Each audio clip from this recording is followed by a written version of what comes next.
Welcome to the 5-Minute Prime Podcast. Quick, actionable tips to master personal finance and real estate investing. In just 5 minutes a day, we'll help you build wealth and achieve financial freedom. All right, Prime investors, data nerds, and real estate junkies, welcome back to the 5-Minute Prime Podcast. I'm Martin Maxwell, and today we're throwing out the national headlines and zooming in, way in, on the hyperlocal. It's March 2025, and the real estate market isn't some big uniform blob. It's a crazy quilt, a mosaic, a jungle with thousands of microclimates. If you want to win, you've got to know the dirt you're digging in, literally and figuratively. We've hammered home the R for research in the Prime framework before. Housing starts, FHA defaults, all that good stuff from recent episodes. But today, we're going deeper. National averages, they're about as useful as a paper umbrella in a hurricane when it comes to real estate decisions. You need to be a local market ninja. Let's cut the nonsense. There's no such thing as a national housing market. It's a lazy soundbite for TV pundits, but for you, the investor grinding it out on the ground, it's useless. What's cooking in Boise, Idaho has zero to do with Brooklyn, New York, or even Boise, Maine.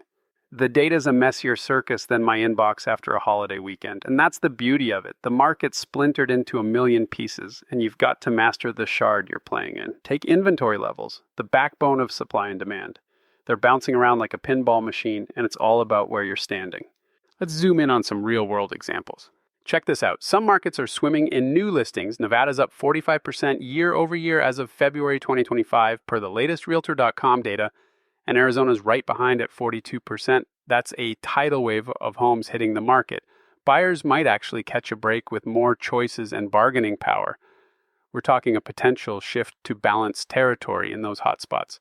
Flip the script to the Northeast and Midwest, though, and it's a ghost town. New York's new listings crawled up just 4%, Illinois maybe 10%, according to Zillow's March updates. These places are still locked in a vice grip, low inventory, bidding wars, the works. Here's the twist. Even with those spikes in the West, most markets are still shy of pre-pandemic 2019 levels. Texas and Florida are the outliers, blowing past 2019 with inventory surpluses, think 15% above those benchmarks. So this softening market chatter, it's spotty at best. A drizzle here, a drought there, not a nationwide flood. Oh, and volatility's spiking. Redfin's latest shows a 12% jump in price cuts in Q1 2025 in some Sunbelt markets, signaling sellers are getting jittery. Inventory is just the tip of the iceberg. You've got to dig deeper to win locally. 2. Days on market. How fast are homes moving? Nationally, it's 35 days per the NAR's latest. But in tight markets like Boston, it's 20 days, while oversupplied Vegas is creeping up to 50. That's your leverage meter. 3. Economic drivers. Who's hiring? What's the jobless rate? Are Amazon warehouses or tech hubs popping up? In Atlanta, a new logistics hub just boosted rents 7% nearby per apartment list. Schools matter too. Top districts still command premiums. 4. Demographic shifts. Population up or down. Aging boomers cashing out or millennials flooding in. Look at census updates. Some Midwest towns are shrinking 2% yearly, while Texas suburbs are exploding. 5. Interest rates. The Fed's holding steady at 4.5475% in March 2025, but markets are pricing in a cut by summer. Watch how that shakes local affordability. This data is your crystal ball. It's the difference between a cash cow and a money pit. So, how are the sharpest investors playing this chaos? The pros aren't chasing headlines. They're hunting local gold mines. They're ditching overcooked coastal cities. Think San Fran, where prices are still 20% above pre-COVID peaks, and pivoting to affordable markets with legs.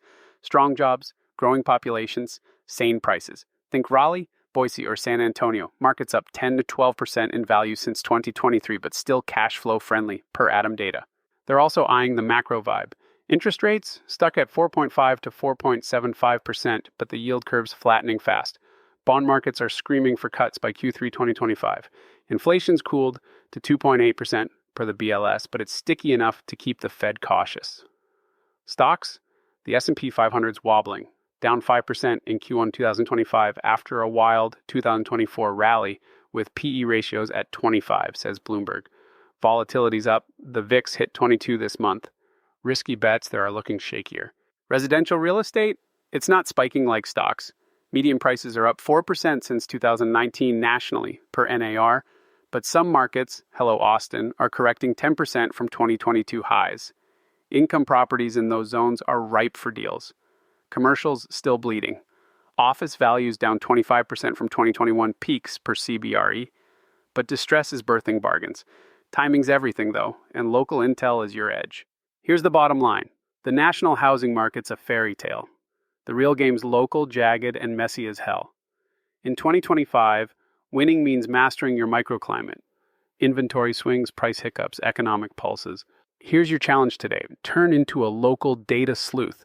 Ditch the generic reports. Track your market's inventory, price trends, days on market, and the big drivers underneath. Get the rhythm and play it like a pro.